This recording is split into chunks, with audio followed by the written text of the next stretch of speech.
कि भारतीय जनता पार्टी के जो विधायक थे उन्होंने राष्ट्रीय गान का अपमान किया। अध्यक्ष महोदय ने राष्ट्रीय गान गाने के लिए सबको उठाया और पहले ही हाथ खड़ा कर दिया कि राष्ट्रीय गान गाने से पहले हमें इसके राष्ट्रीय गीत के बारे में बताया जाए। विधानसभा की परंपरा रही है कि राष्ट्रीय गान गाया जाना चाहिए। अभी तक स्कूल में, शिक्षा संस्थानों में राष्ट्रीय गान बड़े सम्मान के साथ गाया जाता है और राष्ट्रीय गीत भी इस असेंबली में बड़े सम्मान के साथ गाया जाता है।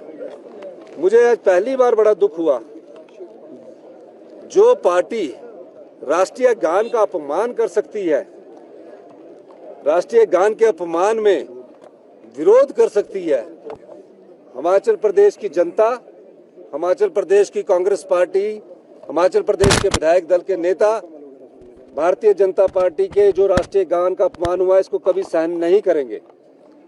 हम प्रदेश में हर जगह जाएंगे कि ये वो बीजेपी है जो राष्ट्रीय गान का अपमान कर रही है, राष्ट्रीय गान गाने से हिचकिचाहट महसूस कर रही है। किस बात पर हिचकिचाहट महसूस कर रही है? राष्ट्रीय गीत जो था वो हम हमेशा से गाते थे और अब कानून बन गया है। कानून बन गया तो राष्ट्रीय गीत भी गाएंगे। अध्यक्ष महोदय ने कहा कि राष्ट्रीय गीत जो परंपरा हम गाएंगे, पर बीजेपी ने आज राष्ट्रीय गान का अपमान कर दिया। आज हमें खुद मंत्रिमंडल के सदस्यों को अपनी सब प्रोटोकॉल छोड़कर आज इसलिए आना पड़ा कि भारतीय जनता पार्टी ने जिस तरह राष्ट्रीय गान का अपमान किया है, हम हिमाचल प्रदेश की जनता से भी अनुरोध करेंगे, ऐसे राष्ट्रीय गान के अपमान करने वालों को भारतीय जनता पार्टी को शर्म आनी चाहिए। और यही नहीं है, पता नहीं भारतीय जनता पार्टी को क्या हो गया है। हिमाचल की भारतीय जनता पार्टी या तो तालमेल नहीं है, असमंजस में है। अरे राष्ट्रीय गान गाते और बड़े सम्मान के साथ बोलते कि अब आप राष्ट्रीय गीत भी गा दो। कौन मना करता है? कोई मना कर रहा है? ये बड़े अपमान की बात है और मुझे बड़ा दुख होने लगा कि 77-78 साल के समय से जो राष्ट्रीय गान गाते आ रहे थे, आज़ादी के समय प्रधानमंत्री मोदी जी भी गा रहे हैं, हिमाचल प्रदेश की बीजेपी ने आज उसका अपमान किया है। कांग्रेस पार्टी और कांग्रेस विधायक दल इसका पूरा विरोध करता है। विधानसभा के सदस्य थे बेचारे, विजेंद्र सिंह थे, राम भाटिया जी थे और भी हमारे सदस्य थे, उन पर शोका, ये एक परंपरा है, शोकागार पर बात की जाती है, सब अपने विचार रखते हैं और उसके बाद विचार रखने के बाद वो अपना पक्ष रखते हैं और उसके बाद कोई मुद्दे उठाए जाते हैं। ये तो बिल्कुल अपमानित करने पर आ गए हैं। सवाल ये नहीं है कुर्सी का, सवाल है सम्मान का, सवाल गरिमा का है, प्रदेश की जनता का सम्मान है। हमारा सम्मान कुछ नहीं होता, हमारे संस्थान का सम्मान होता है। हम मुख्यमंत्री मंत्री हैं, लेकिन हम ये थोड़ी चाहेंगे कि गलत काम आप करते जाओ और उसके बाद हम सहन करते रहेंगे। यही मैं कहना चाहता हूँ। बहुत बहुत धन्यवाद।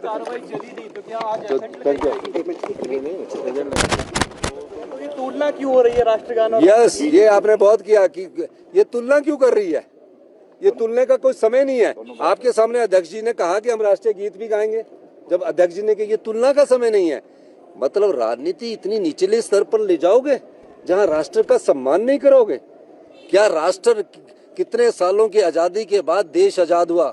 मुगलों ने शासन किया, अंग्रेजों ने शासन किया, कांग्रेस पार्टी के नेताओं ने देश की आजादी और के लिए अपनी कुर्बानी दी। देश को बनाने की जरूरत थी तो श्रीमती इंदिरा गांधी और राजीव गांधी ने इस देश की एकता और अखंडता के लिए अपने प्राणों की बलिदानी दी। और उस समय भी जब हम राष्ट्रीय गान गाए जाते हैं, तब से राष्ट्रीय गान, आज राष्ट्रीय गान का अपमान करके भारतीय जनता पार्टी ने बहुत बड़ा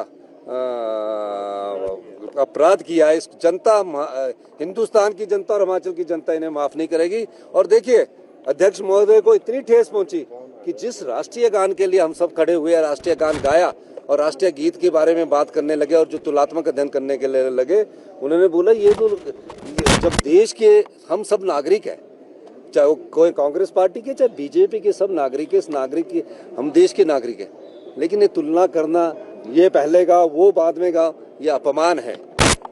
इस अपमान को प्रदेश कभी सहन नहीं करेगा। और ये लोग एक्चुअली में बटे हुए हैं, ये गुटों में बटी हुई बीजेपी है। ये रास्ता नहीं नजर आ रहा इनको, दिशाहीन हो गए और बेलगाम है।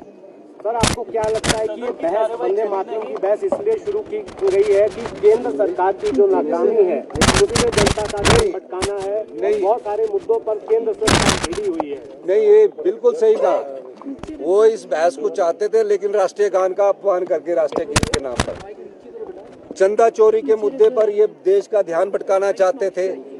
नीट पेपर लीक पर ये देश का ध्यान भटकाना चाहते थे। भ्रष्टाचार के नाम पर ये देश का ध्यान बढ़ाना चाहते थे।